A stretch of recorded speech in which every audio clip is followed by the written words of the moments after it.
Good morning friends. இந்த ஆடியோவில் இது கொஞ்சம் காமெடியாக தான் இருக்கும். ஆனால் ரொம்ப பவர்ஃபுல்லானது, ட்ரேடர்ஸ்க்கு ரொம்ப ரொம்ப தேவையானது. 1 மினிட்ஸில் ஒரு 10 வகையான டிப்ஸு, ட்ரேடிங் டிப்ஸை நான் இந்த ஆடியோவில் பதிவு பண்ணுறேன். இது கேட்க காமெடியாக தான் இருக்கும். ஆனால் இதோட இம்பேக்ட் ட்ரேடிங் டைமில் உங்களுக்கு பெரிய லெவலில் ஹெல்ப்ஃபுல்லாக இருக்கும். இந்த டிப்ஸு எப்படின்னா, உங்களோட லாஸஸை பெரிய லெவலில் குறைச்சிரும். லாஸஸே வராது, ஒன்லி ப்ராஃபிட் தான் வரும்.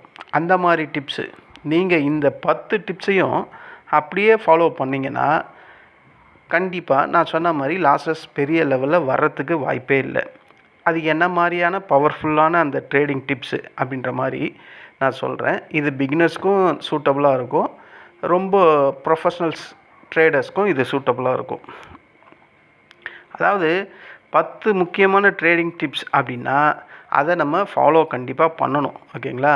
ஏனோ தானோ அப்படின்ற மாதிரிலாம் ட்ரேட் பண்ணால் லாஸஸ் வந்துக்கிட்டே இருக்கும்.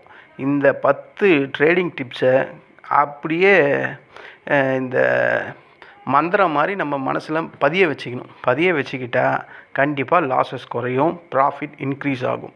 ஃபஸ்ட்டு டிப்பு, ட்ரேடிங் டிப்பு எதுன்னா, ஸ்டாப் லாஸ் கட்டாயமாக போடணும். இது உங்களுக்கு எல்லாருக்குமே தெரிஞ்சது தான். ஆனால் நம்ம அதை ஃபாலோ பண்ணுறோமான்னு கேட்டால் அது மட்டும்தான் நம்ம பண்ணுறதே கிடையாது. அப்போது இந்த first trading tip, stop loss கட்டாயம். ஸ்டாப் லாஸ் இல்லாமல் ட்ரேட் பண்ணக்கூடாது அப்படின்ற மாதிரி உங்கள் மைண்டில் பதிய வச்சுக்கிங்க. Market unpredictable. மார்க்கெட்டில் யார் சொல்கிறதுமே அங்கே நடக்காது. நடக்கிறதுக்கான ப்ராபபிலிட்டி ஒரு 50% தான் இருக்குது. இதை நான் பல தடவை சொல்கிறேன். ஓகேங்களா? அப்போது அன்பிரிடிக்டபிள் மார்க்கெட்டில் ஒரு ஸ்டாப் லாஸ் அப்படின்றது மிக மிக அவசியம். அதை கட்டாயமாக நீங்கள் ஸ்டாப் லாஸ் போட பழகிக்குங்க. ஒரு ட்ரேடு மிஸ்ஸாக மாறிடுச்சுன்னா உங்கள் ஸ்டாப் லாஸ் போடாமல் விட்டுட்டிங்கன்னா அந்த ட்ரேடு முழுக்க உங்கள் அக்கௌண்ட்டே ஜீரோ ஆகிறதுக்கான வாய்ப்புகள் அதிகம். இதில் நீங்கள் யாராவது அனுபவப்பட்டிருந்தால் நான் சொல்கிறதோட அந்த பவர் உங்களுக்கு தெரியும். ஓகேங்களா? ஒரு ஸ்டாப் லாஸ் போடல, நீங்கள் மறந்துட்டீங்க, நீங்கள் ட்ரேடிங் எடுத்துட்டீங்க ஆனால் மறந்துட்டீங்க. ஆனால் அந்த ட்ரேடு உங்களோட கேபிட்டலையே லாஸ் பண்ணுறதுக்கான வாய்ப்புகள் மிக மிக அதிகம். ட்ரேடிங்கில் மட்டும் மிகவும் ஜாக்கிரதையாக இருக்கணும். அந்த லாஸஸை பிரேக் பண்ணக்கூடிய ஒரே டூல் எதுறான்னா இந்த ஸ்டாப் லாஸ் தான். So first tip, stop loss போடுறத கட்டாயமாக கொண்டு வரணும். 2வது டிப்பு, ஓவர் ட்ரேடிங். ஓவர் ட்ரேடிங் பண்ணாமல் என்னால் இருக்கவே முடியாதுன்னு இன்னமும் எவ்வளோ பேர் இருப்பாங்க. அவங்களோட அந்த ட்ரேடிங் ஜேர்னிலேருந்து அவங்கள மாற்றணும்னா இதை உங்கள் மனசில் ஆழமாக பதிய வச்சுக்கணும். ஓவர் ட்ரேடிங் நான் பண்ணக்கூடாது.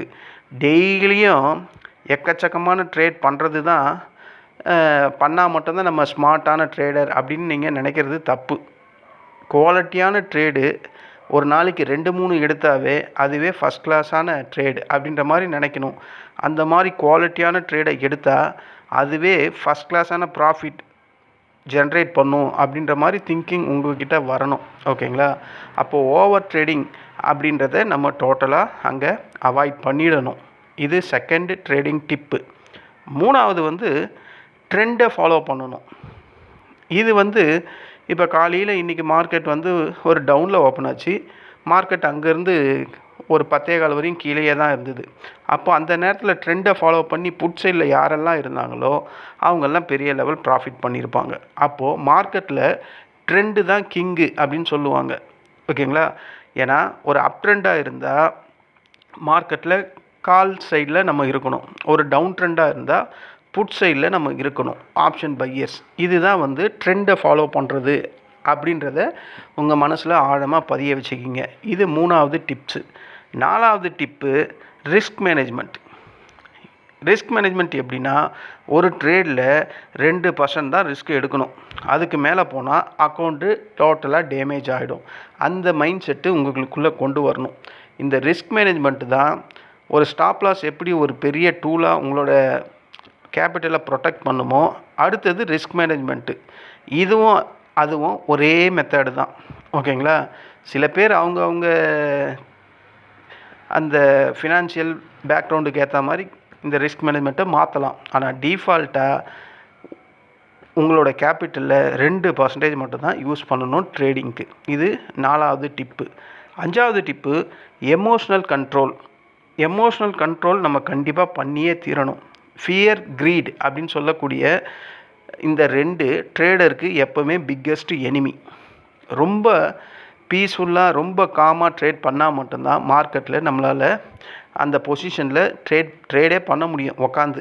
இல்லைன்னா ஒரு பதட்டத்துலேயோ இல்லை ஒரு பேனிக்லேயோ ஒரு ப்ரெஷர்லேயோ நம்ம எமோஷ்னலை மீறிட்டோம்னா, எமோஷன் நம்ம கையில் நம்ம மனசில் இல்லாமல் போயிடுச்சுன்னா அது ஃபியரை நோக்கியும் க்ரீடி நோக்கியும் போகிறதுக்கான வாய்ப்புகள் அதிகம். இதை இன்னமும் பல பேர் பண்ணிக்கிட்டே தான் இருப்பாங்க. ஸோ இதையும் உங்கள் மனசில் ஆழமாக பதிய வச்சுக்கிங்க. இந்த டிப்பு வந்து எமோஷ்னல் கண்ட்ரோல். 6வது டிப்பு நியூஸ் அவாய்ட் பண்ணணும். நியூஸ் அவாய்ட் பண்ணணுன்னா இந்த இடத்துல ஏதாவது ஒரு பிக் நியூஸ் வருது, வார் சம்மந்தமாக, க்ரூட் ஆயில் சம்மந்தமாக, ஆர்பிஐ சம்மந்தமாக, ஃபெட் ரேட் கட்டு சம்மந்தமாக, இல்லை பட்ஜெட் சம்மந்தமாக, எலெக்ஷன் சம்மந்தமாக ஏதாவது ஒரு நியூஸ் வந்தால் அந்த நேரத்தில் மார்க்கெட் அன்பிரிடிக்டபிள். நம்மளால் கண்டிப்பாக மார்க்கெட் இப்படி தான் போகும் அப்படி தான் போகும்னு சொல்ல தான் முடியுமே கண்டி செயல்படுத்தவே முடியாது. ஸோ அந்த மாதிரி நேரத்தில் ட்ரேடை அவாய்ட் பண்ணுறது ரொம்ப ரொம்ப பெஸ்ட்டு. இதுதான் நியூஸ் அவாய்ட் பண்ணுறது அப்படின்றதுக்கான அர்த்தம். இது 6வது டிப். 7வது டிப்பு ஒரே ஒரு ஸ்ட்ராட்டஜி, அதை மட்டும்தான் நம்ம லைஃப் ஃபுல்லாக ஃபாலோ பண்ணணும். ஓகேங்களா? டெய்லியும் ஒவ்வொரு ஸ்ட்ராட்டஜியை சேஞ்ச் பண்ணிக்கிட்டே இருக்கக்கூடாது. அப்படி நீங்கள் சேஞ்ச் பண்ணிக்கிட்டே இருந்தால் ஒவ்வொரு ஸ்ட்ராட்டஜிலையும் ஒரு கன்ஃபியூஷன் வரும். அதனால் உங்களுக்கு லாஸஸ் வர்றதுக்கான வாய்ப்பு இருக்குது. ஸோ மார்க்கெட் ஒன்று ஏறணும், இல்லை இறங்கணும், இல்லை சைட்வே போகணும், இல்லை ரேஞ்ச் பவுண்டாக இருக்கணும். இதில் ஆப்ஷன் பையிங்கில் டைம் டீக்கில் இதெல்லாம் அடிபடும். ஸோ இந்த மாதிரி நேரத்தில் கண்டிப்பாக ஏதாவது ஒரு ஸ்ட்ராட்டஜி உங்களுக்கு எப்போது அது ப்ராஃபிட்டபுளாக கொடுத்துருக்கோம். அந்த ஸ்ட்ராட்டஜியை ரெகுலராக அந்த டைமை அந்த பக்குவம் வரும்போது நீங்கள் அந்த ஒரு ஸ்ட்ராட்டஜியை ரெகுலராக ஃபாலோ பண்ணணும் அப்படின்றது 7வது டிப்பு. 8வது டிப்பு பேஷன்ஸ். இது ரொம்ப ரொம்ப முக்கியம். ஒரு குட் செட்டப்பு ட்ரேடிங்கில் வர வரைக்கும் நம்ம வெயிட் பண்ணணும். ஓகேங்களா? அர்ஜென்ட் பட்டு கேண்டில் ஏறுதே, ஐயோ கேண்டில் இறங்குதே அப்படின்ற மாதிரி எல்லாம் ட்ரேட் பண்ணக்கூடாது. அதாவது அந்த fear of missing out, FOMO, ஐயோ எல்லாம் வாங்குறாங்களே, மார்க்கெட்டு மேலே ஏறுதே, நம்ம வாங்காமல் இருக்குமே, அந்த மாதிரி ஃபோமோ நம்ம டோட்டலாக அவாய்ட் பண்ணணும். அதை அவாய்ட் பண்ணுறதுக்கு ஒரு செட்டப் வேணும்.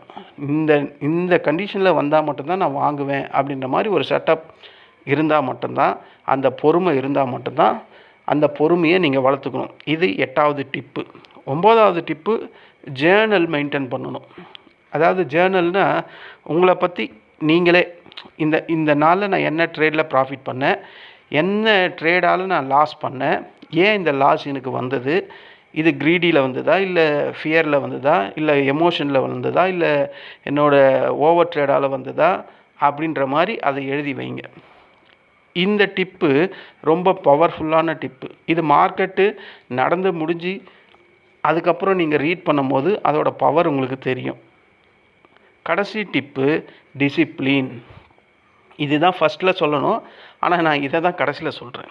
ஏன்னா ரூல்ஸு அப்படின்னு ஒன்று ஃபாலோ பண்ணோம்னா அதை ஸ்ட்ரிக்டாக ஃபாலோ பண்ணணும். இந்த 9மே ஒரு ரூல்ஸு, ஒரு டிசிப்ளின். இதை நம்ம ஸ்ட்ரிக்டாக ஃபாலோ பண்ணோம்னா கண்டிப்பாக ஃபாலோ பண்ணி தான் ஆகணும். ஆர்மியில் எவ்வளோ பெரிய யூனிட்டு ஆர்மி, ரயில்வே எவ்வளோ பெரிய யூனிட்டு, ஒவ்வொரு யூனிட்டையும் நீங்கள் எடுத்து பார்த்தீங்கன்னா எல்லாத்துலேயும் ஒரு ரூல்ஸு, ஒரு டிசிப்ளின் இருக்கும்.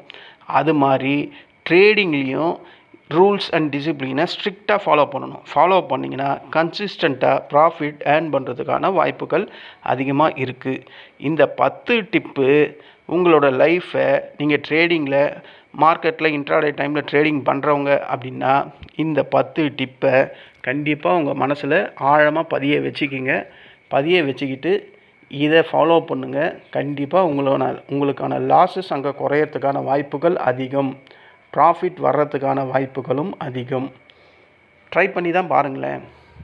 இதெல்லாம் வந்து ஒரு ஆத்தர் அவ்வளோ கிளியராக சொல்லியிருக்காரு. ஓகேங்களா? இந்த மாதிரி 10 டிசிப்ளின், 10 டிப்பை நம்ம ஃபாலோ பண்ணால் எப்பேற்பட்ட ட்ரேடரும் அந்த பெரிய லெவலில் போகக்கூடிய லாஸை அவாய்ட் பண்ண முடியும், கன்சிஸ்டண்ட்டாக ப்ராஃபிட் பண்ண முடியும் அப்படின்ற மாதிரி சொல்கிறாங்க. ஓகேங்களா? இந்த மாதிரி உங்களுக்கு ட்ரேடிங் டிப்ஸு இன்னும் அதிகப்படியாக வேணும்னா என்னோடய சேனலை சப்ஸ்கிரைப் பண்ணுங்கள். இந்த 10 டிப் உங்களுக்கு யூஸ்ஃபுல்லாக இருந்தால் கண்டிப்பாக என்னுடைய சேனலை லைக் பண்ணுங்கள், ஷேர் பண்ணுங்கள், சப்ஸ்கிரைப் பண்ணுங்கள். நம்ம வேறு ஒரு ஆடியோவில் மீண்டும் சந்திக்கலாம். நன்றி, வணக்கம்.